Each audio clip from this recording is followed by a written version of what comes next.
কোনো টাওয়ারে আগুন নয়, বরং শেখ হাসিনার নির্দেশেই ছাত্র জনতার আন্দোলনের সময় ইন্টারনেট বন্ধ করা হয়।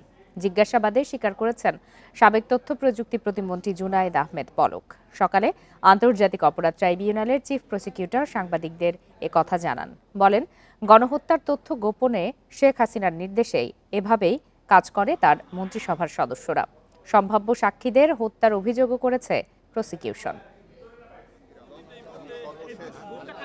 18 নভেম্বর গণহত্যা ও মানবতাবিরোধী অপরাধের মামলায় জুনায়েদ আহমেদ পলককে জিজ্ঞাসাবাদ করে আন্তর্জাতিক অপরাধ ট্রাইব্যুনালের তদন্ত দল।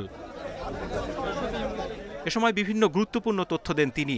ইন্টারনেট বন্ধসহ শেখ হাসিনার নির্দেশে পলক কি করেছেন সেসব স্বীকার করেন বলে জানায় প্রসিকিউশন।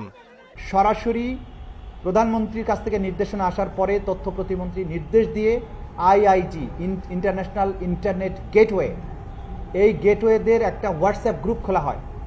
সেই গ্রুপে সরাসরি নির্দেশ দেওয়া হয় ইমিডিয়েটলি ইন্টারনেট শাটডাউন করো। এদিন আন্তর্জাতিক অপরাধ ট্রাইব্যুনালে হাজির করা হয় সাবেক সেনা কর্মকর্তা জিয়াউল আহসান এবং সাবেক আইজিপি আব্দুল্লাহ আল মামুন সহ 7 পুলিশ কর্মকর্তাকে। তাদের বিরুদ্ধে তদন্ত শেষ না হওয়ায় 2 মাস সময় বাড়িয়ে আগামী 20 ফেব্রুয়ারি অগ্রগতি প্রতিবেদন দাখিলের নির্দেশ দিয়েছে ট্রাইব্যুনাল। 3 পুলিশ কর্মকর্তা মামুন, শাহিদুল ইসলাম ও আব্দুল্লাহ আল কাফিকে একদিন করে জিজ্ঞাসাবাদের অনুমতি দিয়েছে আদালত। বিচার সম্পূর্ণ নিরপেক্ষ এবং আন্তর্জাতিক স্ট্যান্ডার্ড অনুযায়ী এই বাংলাদেশের মাটিতে অনুষ্ঠিত হবে, এই ব্যাপারে আপনারা নিশ্চিন্ত থাকুন। গণহত্যার ঘটনার সম্ভাব্য সাক্ষীরা টার্গেট কিলিংয়ের শিকার হচ্ছে বলে অভিযোগ প্রসিকিউশনের।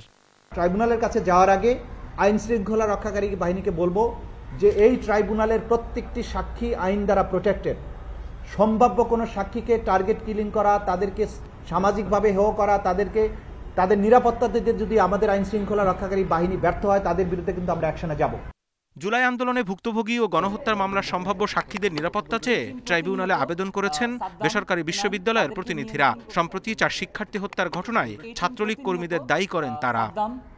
তাদেরকে নিয়ে মিটিং করছে। Zahidul Bashar, independent news, Dhaka.